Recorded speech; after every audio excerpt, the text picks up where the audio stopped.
आदरणीय HOD madam Sushila जी और हमारे साथी राकेश जी को नमस्कार, और साथ में सभी प्रिय विद्यार्थियों को भी मेरा प्यार भरा नमस्कार। सबसे पहले तो मैं आप सभी को, इतनी मेहनत से आपने इस प्रोग्राम को किया और इतनी शानदार प्रस्तुतियां दी, अपनी तरफ से पूरी 100% आपने दिया है, इसके लिए आपका बहुत बहुत शुक्रिया। और मैं अपनी बात, क्योंकि मैथमेटिक्स डिपार्टमेंट का प्रोग्राम है, तो मैं मैथमेटिक्स से ही स्टार्ट करना चाहूँगा, क्योंकि मैथमेटिक्स हमें एक बहुत सुंदर बात सिखाती है कि every problem has a solution. जीवन में प्रत्येक समस्या का एक हल होता है। ये मैथ्स में भी लागू होता है और हमारे जीवन की हर परिस्थितियों पे भी लागू होता है। ज़रूरत इस बात की है कि जब हम कठिन परिस्थितियां हमारे सामने आएँ तो हम धैर्य बनाए रखें, प्रयास करें और अपने लक्ष्य की ओर कदम बढ़ाते रहें, क्योंकि failure is not the end, it is just a step toward success. आज आप उम्र के इस मोड़ पर हैं जहां पर आपके पास एनर्जी है, आपके पास सपने देखने की उम्र है, एंथुसियाज्म है, अपॉर्चुनिटीज हैं। तो मैं आपसे यही उम्मीद करता हूं कि आप अपनी एनर्जी को, ऊर्जा को सही डायरेक्शन में लगाएं और अपने लिए जो लक्ष्य निर्धारित किए हैं उनको पाने के लिए जी जान लगाएं।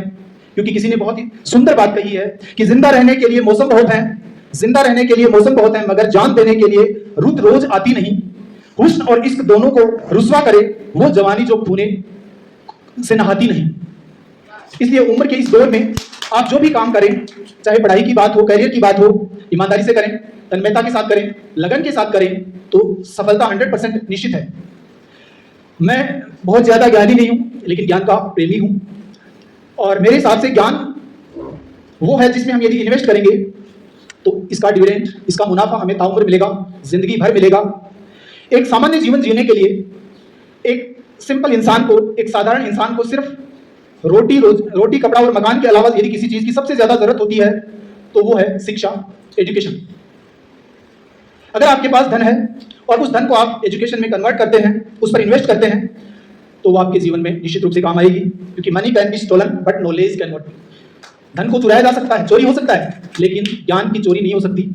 इतिहास गवाह है कि एक राजा अपने शक्ति के बल पर उतनी ही दूर तक सम्मानित होता है जितना उसका साम्राज्य हो, लेकिन अपने ज्ञान और विचारों की कीर्ति फैलाने वाले, चाहे वो रामानुजन हो, आर्यभट्ट हो, चाहे वो रविंद्रनाथ टैगोर हो, चाहे विलियम शेक्सपियर हो, इन्होंने अपने ज्ञान से न केवल अपनी जन्मभूमि पर अपना यश बढ़ाया, कीर्ति बढ़ाई, बल्कि संपूर्ण विश्व में आज भी ये सम्मानित हैं।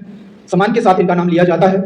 तो मेरी आज आपसे एक ही गुजारिश है, जिंदगी में सीखते रहिए, कीप लर्निंग, क्योंकि ज्ञान वह कवच है, वह ज़ेल है जो जीवन में आने वाली कठिनाइयों से आपकी रक्षा करता है। इसलिए कहते हैं कि never stop learning because learning never stops. जिंदगी में हमेशा सीखते रहिए, क्योंकि सीखने की कोई उम्र नहीं होती। और एक बात मैं और कहना चाहता हूं, when you chase knowledge the numbers will always follows. जिंदगी में ज्ञान के पीछे भागिए, नंबर अपने आप आपका पीछा करने लग जाएंगे। नंबरों के लिए न पढ़िए, ज्ञान के लिए पढ़िए। सो मेरा यही कहना है, keep learning, keep growing and always stay humble. और अंत में मैं एक लाइन के साथ अपनी बात को पूरा करना चाहूंगा कि कुछ कर गुजरने के लिए मौसम नहीं मन चाहिए, साधन सभी जुट जाएंगे, बस संकल्प का धन चाहिए। अच्छे संकल्प रखिए, जिंदगी में जो चीज़ आप पाना चाहते हैं वो निश्चित रूप से प्राप्त करेंगे, ऐसी मैं उम्मीद करता हूं। और आपके उज्जवल भविष्य के लिए मेरी हार्दिक शुभकामनाएं। Thank you very much. Wishing you all the best for your bright future. God bless you. Thank you.